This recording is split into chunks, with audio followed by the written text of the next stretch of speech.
ইব্রাহিম নবী সালাতু ওয়াস সালাম একদিন খানা খাইতেছে, ফেরেশতারা বলতেছে রব্বুল আলামিন ইব্রাহিম আলাইহিস সালাতু ওয়াস সালাম নবুয়তি পাইয়া বাদশাহী পাইয়া এত কিছু ক্ষমতাবান হইয়া তোমাকে মনে হয় ভুলে গেছে, তোমার মোহাব্বত কইমে গেছে, একটু পরীক্ষা করতে চাই। আল্লাহ রাব্বুল আলামিন বলে যাও একটু পরীক্ষা কইরা দেখো। বাজান ফেরেশতারা মুসাফিরের সূরাতে, আল্লাহু আকবার, কি সূরাতে? মুসাফিরের সূরাতে বাড়ির দরজায় আইসা করুণ সুরে ডাক দেয়, আল্লাহু কারীম।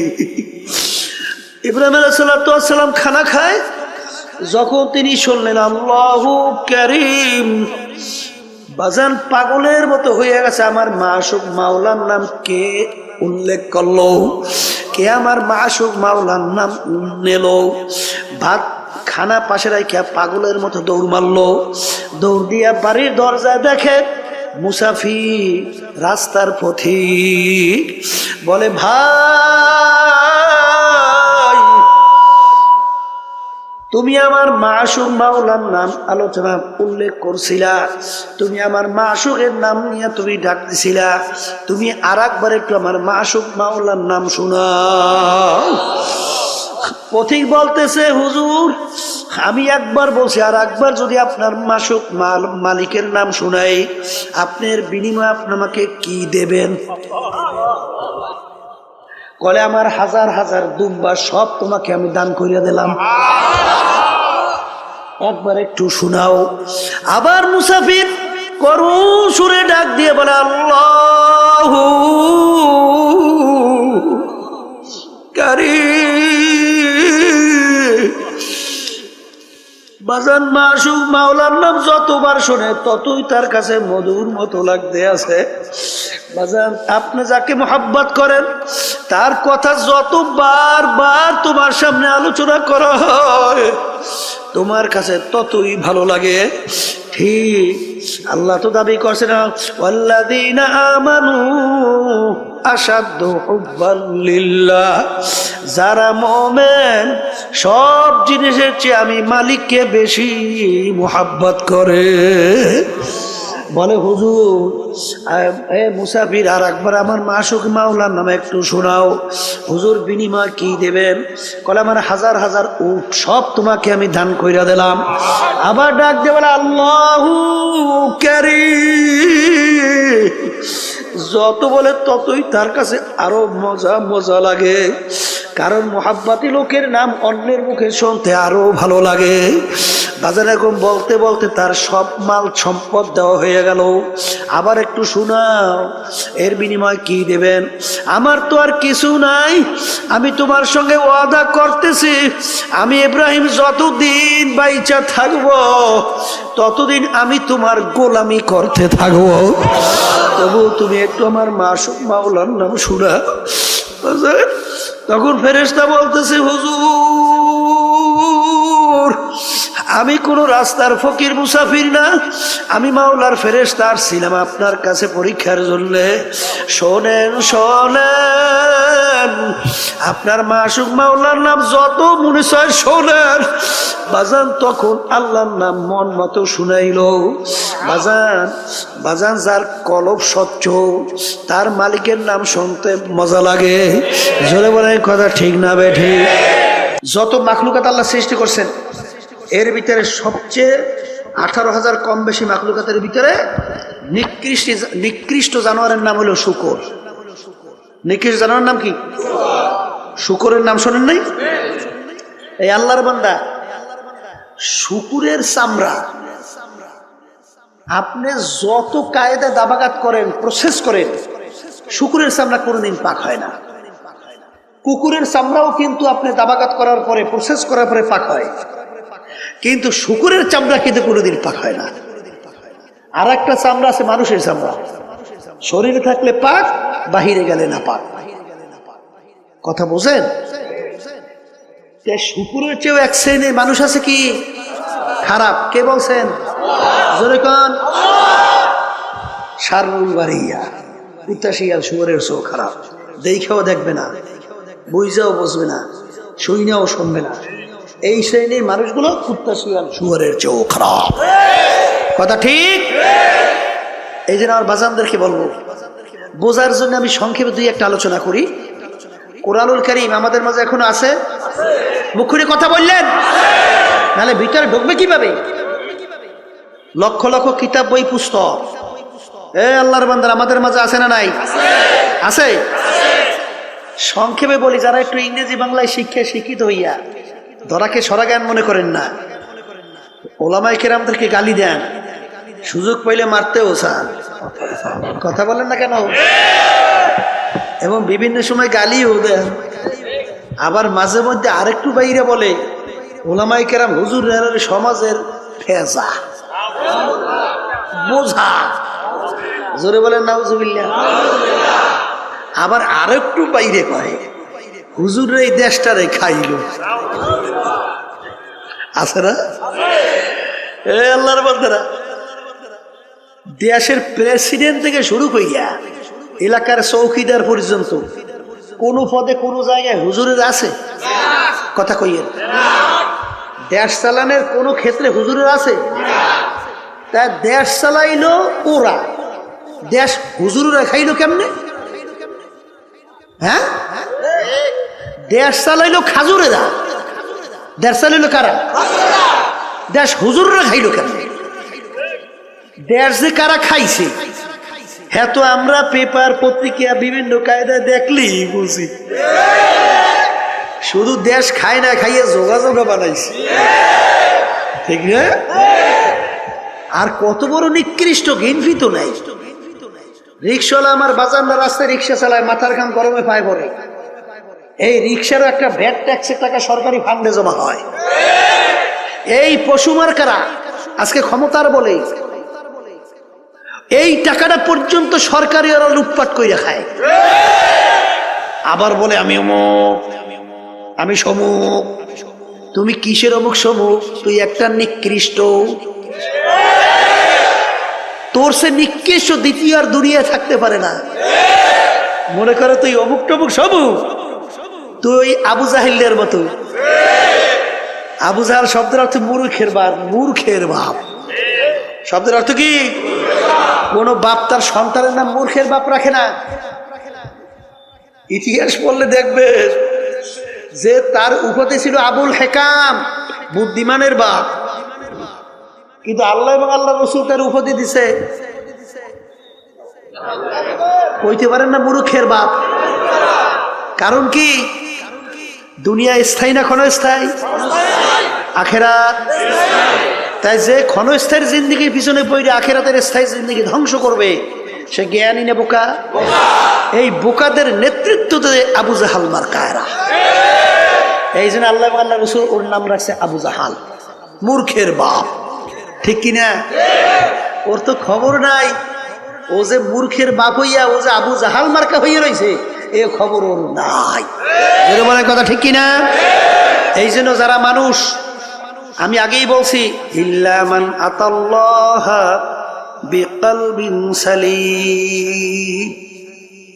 বাজান, চোখ, কান, নাক, হাত, অন্য অন্য অঙ্গ প্রত্যঙ্গ, এটা কি মানুষ বলে না? এটা কি মানুষ বলে? কথা কন না কা?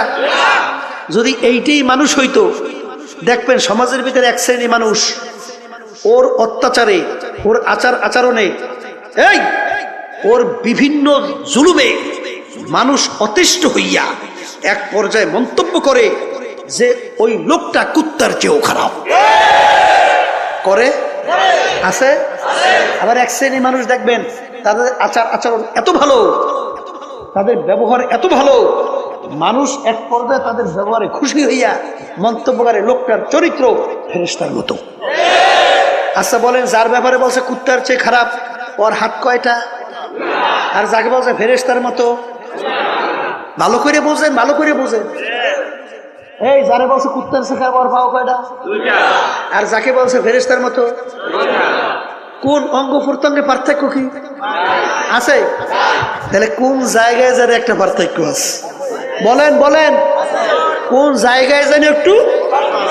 সেই পার্থক্য হলো কলবের পার্থক্য। সবাই জোরে বলেন সুবহানাল্লাহ।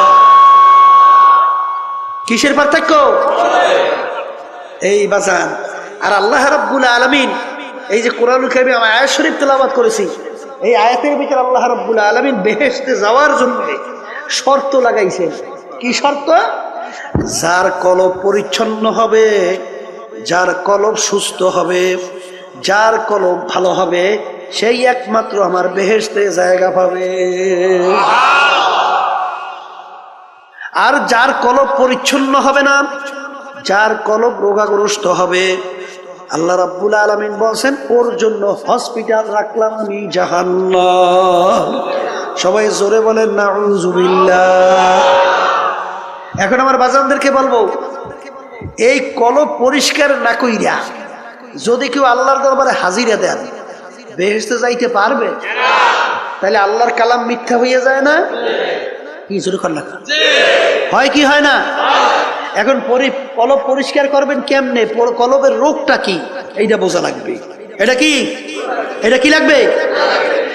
বাজার আপনার জ্বর হইয়া জিহ্বা নষ্ট হয়ে গেছে, যত ভালো খাদ্য আপনার সামনে নিয়ে আসা হোক না কেন, ওই খাদ্য কিন্তু আপনার কাছে ভালো লাগবে না।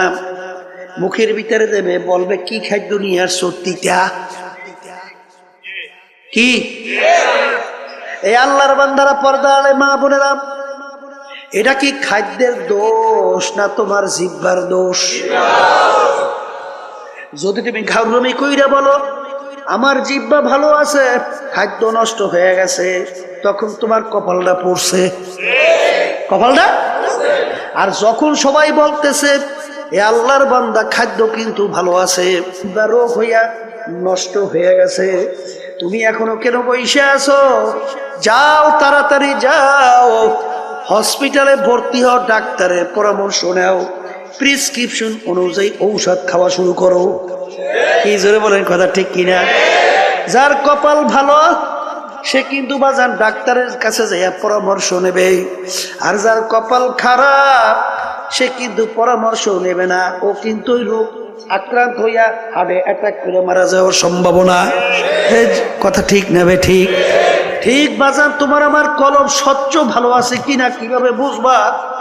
এক শ্রেণী আমার বাজানরা যখন আজানের শব্দ শোনে, তখন সেই আল্লাহর বান্দা বান্দি পাগল হইয়া যায়। কিভাবে? তাড়াতাড়ি ওযু কইরা প্রস্তুত নিয়া মসজিদের ভিতরে দৌড়াইবে। জোরে বলেন কথা ঠিক কিনা? যখন লাগে ফজরের সময় মুয়াজ্জিন মসজিদের ভিতরে আজান দেয়, আস-সালাতু খায়রুম মিনান নাওম, ঘুম হইতে নামাজ ভালো। ওই আল্লাহর বান্দা বান্দি বাজান দেখ এই ঠান্ডার মধ্যে ল্যাপ তোষক মুড়া দিয়া ঘুমায়, যখন শোনে আস-সালাতু খায়রুম মিনান নাওম, ঘুম হইতে নামাজ ভালো, সে কম্বল ফালাইয়া লাভ দিয়া উঠা ঠান্ডা পানিতে ওযু কইরা পাগলের মতো উঠা মসজিদের দিকে দৌড়ায়, যাই আল্লাহর সামনে আল্লাহু আকবার বইলা আল্লাহর সামনে দাঁড় হইয়া যায়। যখন কথা ঠিক না বে ঠিক? যে আল্লাহর বান্দা বান্দি বাজান কলব ভালো, আমার মাওলার যখন নাম শোনে তার কাছে এমন মধুর লাগে। বাজান ইব্রাহিম নবী সালাতু ওয়াস সালাম একদিন খানা খাইতেছে, ফেরেশতারা বলতেছে রব্বুল আলামিন ইব্রাহিম আলাইহিস সালাতু ওয়াস সালাম নবুয়াতি পাইয়া, বাদশাহী পাইয়া, এত কিছু ক্ষমতাবান হইয়া তোমাকে মনে হয় ভুলে গেছে, তোমার মোহাব্বত কইমে গেছে, একটু পরীক্ষা করতে চাই। আল্লাহ রাব্বুল আলামিন বলে যাও একটু পরীক্ষা কইরা দেখো। বাজান ফেরেশতারা মুসাফিরের সূরাতে, আল্লাহু আকবার, কি সূরাতে? মুসাফিরের সূরাতে বাড়ির দরজায় আইসা করুণ সুরে ডাক দেয়, আল্লাহু কারীম। ইব্রাহিম আলাইহিস সালাম খানা খায়, যখন তিনি শুনলেন আল্লাহু কারীম, বাজান পাগলের মতো হয়ে গেছে। আমার মাশুক মাওলার নাম কে উল্লেখ করলো, কে আমার মাশুক মাওলার নাম নিল। ভাত খানা পাশে রাখিয়া পাগলের মতো দৌড় মারলো, দৌড় দিয়া বাড়ির দরজায় দেখে মুসাফির রাস্তার পথিক বলে ভাই তুমি আমার মাশুক মাওলার নাম আলোচনা উল্লেখ করছিলা, তুমি আমার মাশুকের নাম নিয়ে তুমি ডাক দিছিলা, তুমি আরেকবার একটু আমার মাশুক মাওলার নাম শোনাও। পথিক বলতেছে হুজুর আমি একবার বলছি, আর একবার যদি আপনার মাশুক মালিকের নাম শোনাই আপনার বিনিময়ে আপনি আমাকে কি দেবেন? কলে আমার হাজার হাজার দুম্বা সব তোমাকে আমি দান করিয়া দিলাম। একবার একটু শোনাও। আবার মুসাফির করুণ সুরে ডাক দিয়ে বলে আল্লাহু কারীম। বাজান মাশুক মাওলার নাম যতবার শোনে ততই তার কাছে মধুর মতো লাগতে আছে। বাজান আপনি যাকে মোহাব্বত করেন তার কথা যতবার বার তোমার সামনে আলোচনা করা হয় তোমার কাছে ততই ভালো লাগে। ঠিক আল্লাহ তো দাবি করছে না ওয়াল্লাযীনা আমানু আশাদ্দু হুব্বান লিল্লাহ, যারা মুমিন সব জিনিসের চেয়ে আমি মালিককে বেশি মোহাব্বত করে। বলে হুজুর মুসাফির আর একবার আমার মাশুক মাওলার নামে একটু শোনাও। হুজুর বিনিময় কি দেবেন? কলে আমার হাজার হাজার উট সব তোমাকে আমি দান কইরা দিলাম। আবার ডাক দিয়ে বলে আল্লাহু কারীম। যত বলে ততই তার কাছে আরো মজা মজা লাগে, কারণ মোহাব্বতি লোকের নাম অন্যের মুখে শুনতে আরো ভালো লাগে। বাজার এরকম বলতে বলতে তার সব মাল সম্পদ দেওয়া হয়ে গেল। আবার একটু শোনাও এর বিনিময় কি দেবেন? আমার তো আর কিছু নাই, আমি তোমার সঙ্গে ওয়াদা করতেছি আমি ইব্রাহিম যতদিন বাইচা থাকবো ততদিন আমি তোমার গোলামি করতে থাকবো। তবু তুমি একটু আমার মাশুক মাওলার নাম শোনা। তখন ফেরেশতা বলতেছে হুজুর আমি কোন রাস্তার ফকির মুসাফির না, আমি মাওলার ফেরেশতা ছিলাম আপনার কাছে পরীক্ষার জন্য। শোনেন শোনেন আপনার মাশুক মাওলার নাম যত মনে চায় শোনেন। বাজান তখন আল্লাহর নাম মন মতো শুনাইল। বাজান বাজান যার কলব স্বচ্ছ তার মালিকের নাম শুনতে মজা লাগে। জোরে বলে কথা ঠিক না বেঠি? এ আল্লাহর বান্দারা, পর্দা আলে মা বোনেরা, তোমার কলব ভালো না মন্দ তুমি কেমনে বুঝবা? এক শ্রেণী মানুষ ওর কাছে ঢোল বাদ্য গানের আওয়াজ ভালো লাগে। আর একটু আসতে কন এই আছে জোরে কন আছে জোরে কন আছে। তার কাছে আজানের শব্দ বিশ্বাস শব্দের মতো মনে হয়। জোরে বলেন কথা ঠিক না ঠিক? তার কাছে আল্লাহর নাম শুনলে বিরক্ত লাগে। তখন বুঝতে হবে বাজান এটা কিন্তু নামাজের দোষ না, আল্লাহর নামের দোষ না, আজানের দোষ না, তোমার কলবটা নষ্ট হয়ে গেছে। তোমার কলব কি হয়েছে? এটা মুখ খুলে বলেন কলব কি হয়েছে? এখন এই কলব নষ্ট অবস্থায় তুমি যদি দুনিয়া থেকে বিদায় নিয়ে কবরে যাও আমার মাওলার বেহেশতে যাওয়া যাবে? হ্যাঁ বেহেশতে যাওয়া যাবে? আবার জোরে কাজ যাবে? এখন বাজান তোমার কাছে নামাজ ভালো লাগে না, আল্লাহর জিকির ভালো লাগে না, তোমার কাছে আজানের শব্দ ভালো লাগে না, এটা কিন্তু আজানের দোষ না, নামাজের দোষ না, এটা কিন্তু তোমার কলবের দোষ। এখন এই কলবের ভিতরে রোগ আইসা গেছে। এখন কলবের চিকিৎসা করা লাগবে কি লাগবে না? সবাই কোন নাই? কলবের চিকিৎসা লাগবে লাগবে লাগবে। এখন এই কলবের চিকিৎসার জন্য MBBS FRCS ডাক্তার তাদের কাছে যাইবেন না? হ্যাঁ তারা কলবের চিকিৎসা করতে পারবে? এই কলবের চিকিৎসককে, কলবের চিকিৎসক হলো হক্কানি উলামায়ে কেরাম, হক্কানি পীর বুজুর্গেরা। কি কথা কয় না দেখি? এখন এই আল্লাহ খাস বান্দাদের কাছে, হক্কানি আলেমদের কাছে যাওয়ার পরে আপনার অবস্থা দেখার পরে বলবে বাজান তুমি এইটা করো এইটা কইরো না, কথা কয় না, তুমি এইভাবে চলো এইভাবে চইলো না। যারা আল্লাহর খাস বান্দাদের হুকুম ঠিক মতো মানতে পারবে। আল্লাহ রাসূল সাল্লাল্লাহু আলাইহি ওয়াসাল্লাম একদিন বসা এক সাহাবী এসে বলতেছেন, ইয়া রাসূলুল্লাহ, ইয়া হাবিবাল্লাহ, আপনি আমাকে কিছু আমলের কথা আপনি বইলা দেন, যেই আমল করার মাধ্যমে আমি নাজাত পাইয়া জান্নাতে যাইতে পারবো। তাহলে বোঝা গেল সাহাবীর আগেই সে ঈমানদার ছিল, ঈমান আনছিল। কথা ঠিক? আল্লাহ রাসূল সাল্লাল্লাহু আলাইহি ওয়াসাল্লাম তাকে নামাজ সহ বিভিন্ন আমলের কথা বাতাইলেন। সাহাবী বলতেছেন, ইয়া রাসূলুল্লাহ, ইয়া হাবিবাল্লাহ, আপনি সাক্ষী থাকেন, আপনি যেইভাবে আমাকে বলছেন আমি হুবাহু এইভাবেই পালন করব, একটু বাড়াবো না, একটু কমাবো না। যখন এই কথা বললে আল্লাহর বান্দারা না করলো, আল্লাহ রাসূল সাহাবায়ে কিরামদেরকে বললেন, তোমরা যদি বেহেশতি লোক দেখতে চাও তাকে ইঙ্গিত করিয়া বললেন তাকে দেইখা না। আল আমরু ফাওকাল আদাব, আদবের ভিতরে সবচেয়ে বড় আদব হলো কথা মানা। আদবের ভিতরে সবচেয়ে বড় আদব কি? হ্যাঁ? আর বেয়াদব মাহরুমে গাশত আজরাফ, আর যে নাকি বেয়াদব হয়, কথা মানে না, আল্লাহর রহমত থেকে বঞ্চিত হয়। কথা ঠিক? এখন আবার কথা কইয়েন এক শ্রেণী কিন্তু বর্তমানে ফতুয়া দেহ না, আমরা দেবো কি? এখন তারিখে মন্যারা ফতুয়া দেওয়া শুরু করছে। নামাজ নাই, রোজা নাই, খারাই ঘেরাইয়ে মতে, তারাও এখন ফতুয়া দেয়। কি আমি ভুল বলছি? হ্যাঁ, ঠিক মতো আলিফ উচ্চারণ করতে পারে না, ঠিক মতো সূরা ফাতিহাটা সহিভাবে তেলাওয়াত করতে পারে না, এরাও এখন ফতুয়া দেওয়া শুরু করছে। আছে না নাই?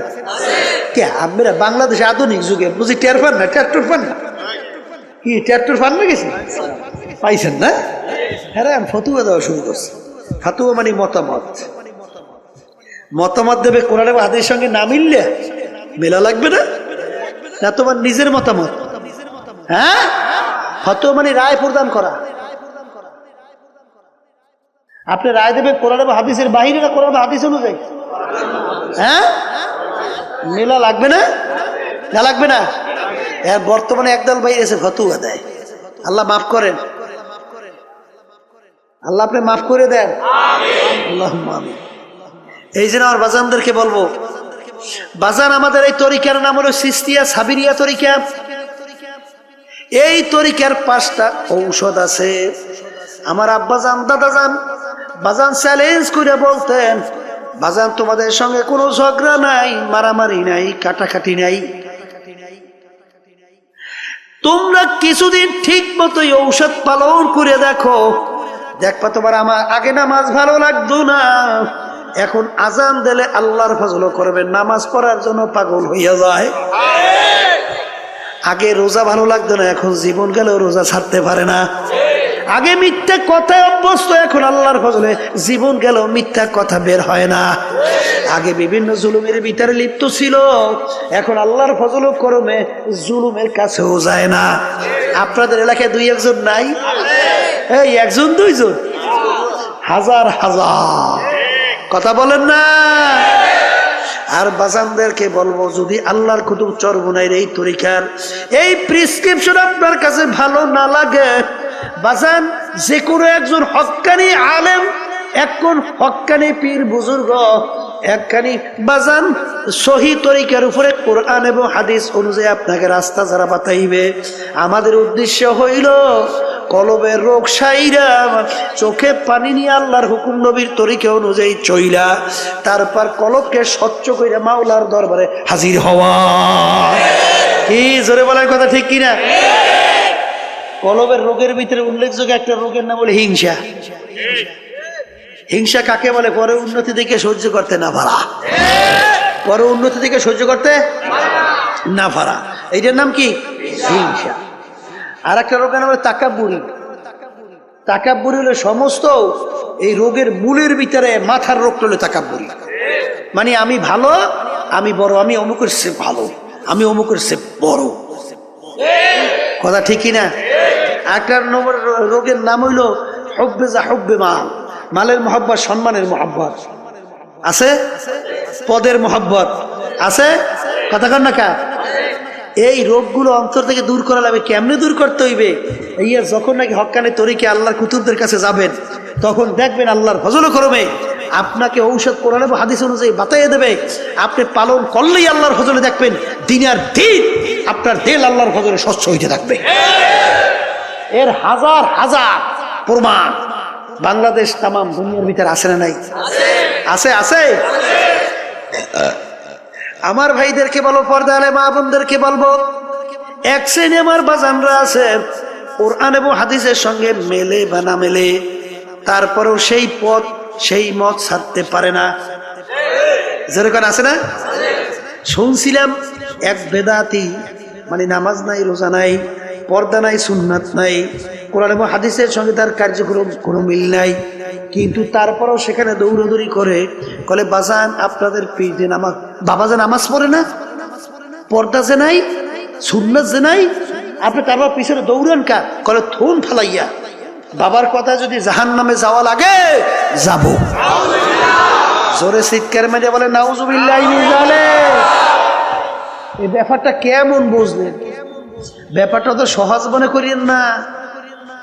জাহান্নামে যাওয়া লাগলে যাইবে, ব্যাপারটা তাহলে বোঝা গেল যে তার স্বাভাবিক সেন্স নাই, তার স্বাভাবিক ব্রেনটা নাই।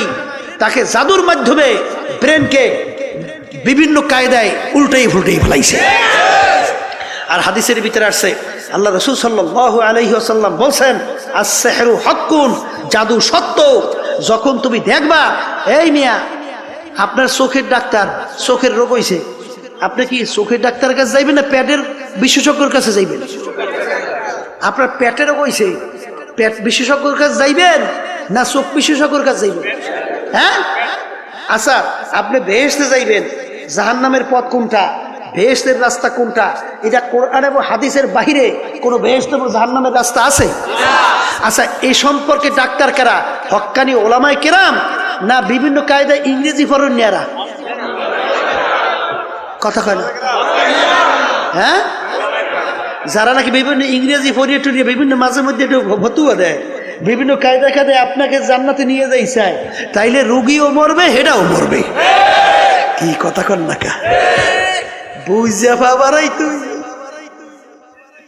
অত সহজ না বাজা, ব্যাপার কিন্তু বড় কঠিন, অত সহজ। আপনি যাইতে হবে কোরআন এবং হাদিস বুঝুন না, বিশেষজ্ঞর কাছে যাইতে হবে।